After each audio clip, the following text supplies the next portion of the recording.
Assalamualaikum warahmatullahi wabarakatuh. Halo Bunda, perkenalkan saya Elisa Putri Rohcaini dari Fakultas Psikologi Universitas Airlangga. Pada kali ini saya akan membahas mengenai alat permainan edukatif atau yang sering dikenal dengan APE. Nah, alasan yang mendasar kenapa saya membahas tentang alat permainan edukatif ini yaitu kondisi sekarang kan lagi pandemi COVID-19. Nah, selama masa pandemi COVID-19 ini seluruh kegiatan banyak dilakukan di rumah. Seperti misalnya anak-anak yang sebelumnya belajar di sekolah atau bermain bersama teman-temannya di sekolah, sekarang ini hanya bisa dilakukan di rumah. Jadi melakukan pembelajaran secara online. Nah, kira-kira apa yang dirasakan oleh anak tersebut? Dalam tanda kutip, anak ini tipikalnya adalah mudah bosan ya bun. Nah, tenang saja bunda, saya ada solusinya. Apa itu? Yuk mari kita dengarkan. Nah, sebelumnya apa sih dari pengertian dari alat permainan edukatif ini? Nah, menurut Direktorat Padu Depdiknas 2003 itu mendefinisikan bahwa alat permainan edukatif itu segala sesuatu yang dapat digunakan sebagai sarana atau peralatan untuk bermain yang mendukung nilai edukatif atau nilai pendidikan dan dapat mengembangkan seluruh kemampuan anak.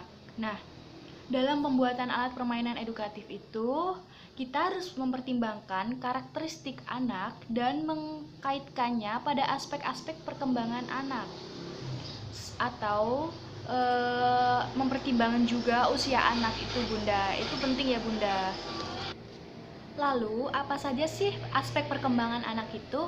Nah, aspek perkembangan anak itu ada 3. Ada aspek fisik, aspek emosional, dan juga aspek intelektual. Yuk mari kita bahas satu-satu.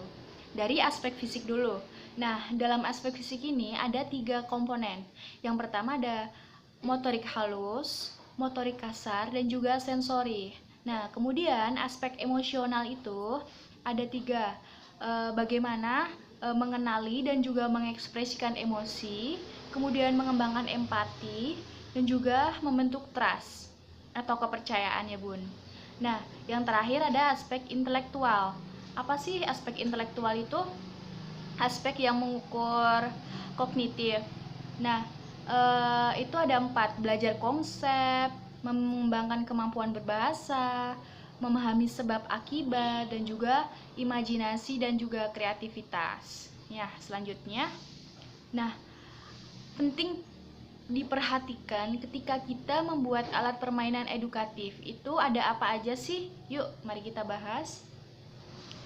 Yang pertama ada target atau sasaran alat permainan edukatif ini harus jelas dan tepat.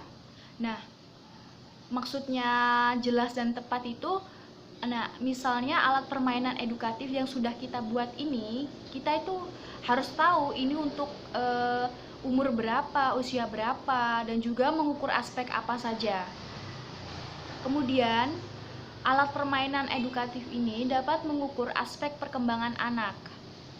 Selanjutnya, nah perlu diperhatikan juga keamanan dari bahan-bahan yang digunakan untuk membuat alat permainan edukatif ini ya bun.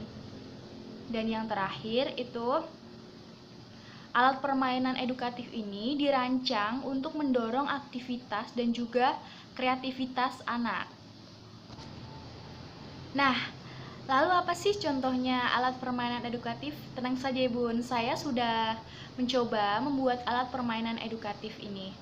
Nah, judulnya yang saya buat alat permainan edukatif ini adalah Buku Pintar Mengenali Hewan. Nah, itu bagaimana sih alatnya? Nah, seperti judulnya, sesuai dengan judulnya, ini buku pintar mengenali hewan ini terbuat dari kertas origami. Nah, alasan mendasar kenapa saya membuat buku pintar alat mengenali hewan ini, karena buku ini dibuat dengan tujuan untuk mengenalkan jenis-jenis hewan kepada anak PAUD yang berusia 4-6 tahun. Pada alat permainan edukatif yang telah saya buat ini, itu mengukur aspek kognitif dan juga motorik halus. Bahan utamanya, seperti yang saya sebutkan tadi, ini terbuat dari kertas origami. Nah, lalu apa saja sih yang perlu disiapkan untuk membuat alat permainan edukatif ini?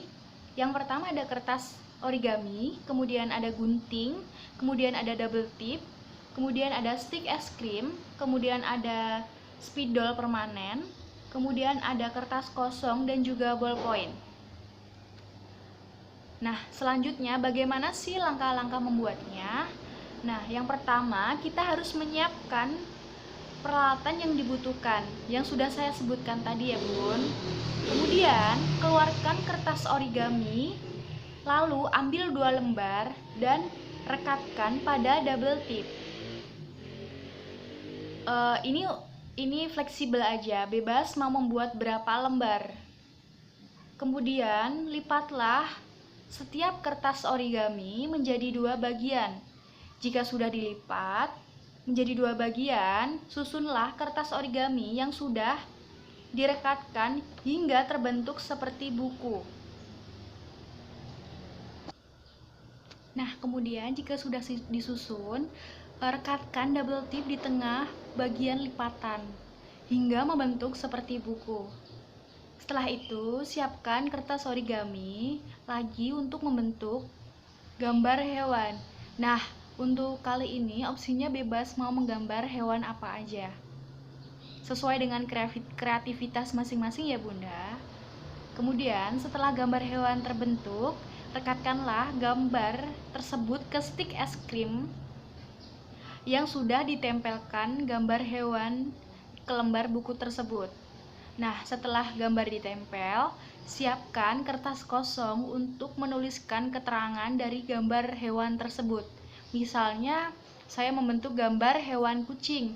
Nah, fungsi kertas ini untuk menuliskan penjelasan dari hewan tersebut.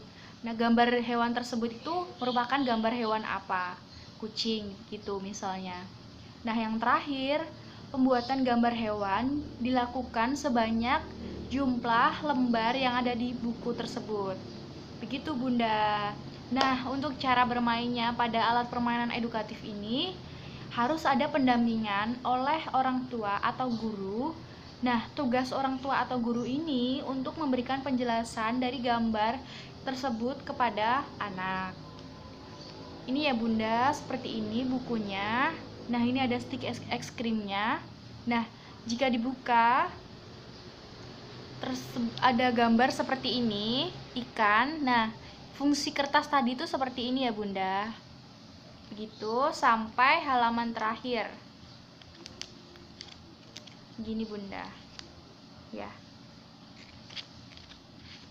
Nah, seperti itu Bunda kurang lebihnya alat permainan edukatif yang saya sampaikan. Semoga apa yang saya sampaikan dapat bermanfaat untuk Bunda semuanya ya.